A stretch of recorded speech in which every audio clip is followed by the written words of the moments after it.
Nagluvost koja je posljedica oštećenja bubne opne, slušnih koščica ili prisustva patološkog procesa u srednjem uvu naziva se provodna ili konduktivna nagluvost.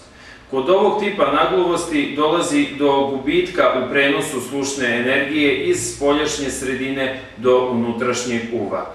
Ovakva nagluvost se obično može uspešno lečiti. Drugi tip nagluvosti je senzori neuralni, gde je razlog oslabljenom sluhu oštećenje slušnih ćelija unutrašnjeg uva, koje su odgovorne za transformaciju zvučne energije u nervni impuls.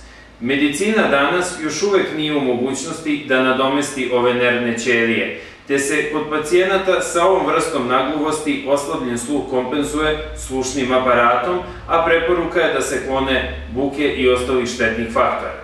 Naravno, postoji tip nagluvosti koji je kombinacija opisana dva tipa i naziva se mešovita nagluvost.